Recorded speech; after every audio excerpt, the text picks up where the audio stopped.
अब इस consultation paper ने सेबी ने कहा है कि हम 3 कैटेगरी के एफपीआई को देख रहे हैं, एक हाई रिस्क कैटेगरी, एक मिनिमम रिस्क कैटेगरी, एक लो रिस्क कैटेगरी। जो हाई रिस्क कैटेगरी के एफपीआई हैं उनके लिए डिस्क्लोजर नॉर्म्स को और ज्यादा सख्त किए जा रहे हैं, यानी उनको और ज्यादा जानकारी देनी होगी रेगुलेटर को। हाई रिस्क कैटेगरी कौन है? उसमें वो होंगे जिसमें किसी एक एफपीआई का उसके 50% से ज्यादा का निवेश किसी एक ग्रुप कंपनी में लगा हो, या फिर 25,000 करोड़ रुपए से ज्यादा निवेश उन्होंने शेयर बाजार में किया हो। तो ये 2 अगर शर्तें पूरी कर रहे हैं एफपीआई, तो उनको ये बताना होगा कि आपने आखिर किसी एक ग्रुप कंपनी में इतना ज्यादा पैसा क्यों लगाया है, इसके पीछे आर्थिक हित क्या है, जो पैसा आपके जरिए लगा रहा है उसका मालिकाना हक किसके पास है, और साथ साथ ये भी बताना पड़ेगा कि इसमें विदेशी जो पैसे आ रहे हैं उस निवेश के पीछे कौन लोग हैं। ये सारी चीजें आपको बतानी होगी। सेबी की सबसे बड़ी चिंता यह है कि जब कंपनियों को हम कहते हैं कि आप minimum public share holding norms को पूरा करें, तो कंपनियां अपनी हिस्सेदारी तो ऑफलोड कर देती हैं, लेकिन एफपीआई जिसको फॉरेन पोर्टफोलियो इन्वेस्टमेंट कहते हैं, उनके जरिए कंपनी में कई बार हिस्सा ले लेती है।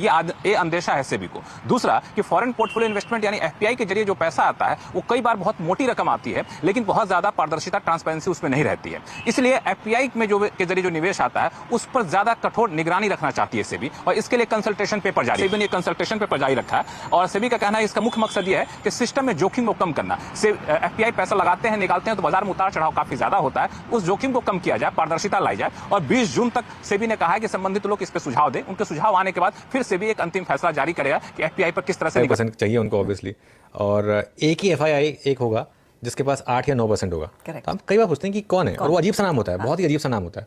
तो क्या है वो, उसको गूगल करें आप तो बड़ी मुश्किल से कुछ डिटेल मिलता है।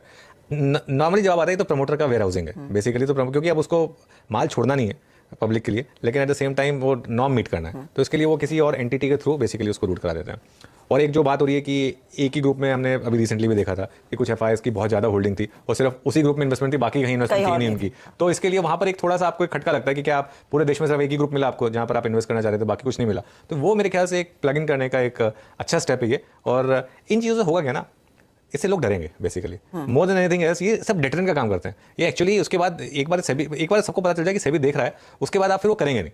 मतलब ऐसा नहीं है कि उसमें कोई बहुत बड़ा एक ये रूल बन जाएगा तो कोई बहुत चेंजेस होंगे, आप करेंगे नहीं उसके बाद। तो वो डिटरेंट के लिए बहुत जरूरी है, वो सेबी ने बता दी कि हम देख रहे हैं। और जब ये सारी चीजें बता देंगे तो उस पर फिर सेबी उसके जरिए उस पर नजर रखेगा। एक और महत्वपूर्ण बात, अगर आपने 25,000 करोड़ रुपए से ज्यादा का पैसा लगाया है तो आपको यह भी कहा जाएगा कि एक तय समय सीमा के भीतर आपको 7 दिन के भीतर आपको जानकारी देनी पड़ेगी। जो अभी इस नॉर्म्स को उल्लंघन कर रहे होंगे उनको 6 महीने का वक्त दिया जाए कि आप अपना पैसा कम कर लीजिए। तो ये सारी शर्तों के साथ क्या उसका कुछ ओवरहैंग आज देखने को मिल रहा है? क्या आज का करेक्शन इससे जुड़ा हुआ रह सकता है?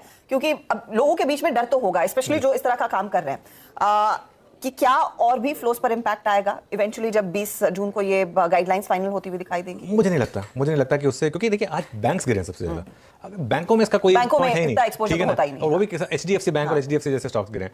आप ओवरऑल ये कह रहे हैं कि हाँ, मतलब अगर एफपीआई का सेंटिमेंट हर्ट हुआ है कि और ज्यादा डिस्क्लेमर्स और ज्यादा डिस्क्लोजर्स की जरूरत है, तो वो तो मुझे लगता नहीं। वो तो मार्केट ने पहले भी कई बार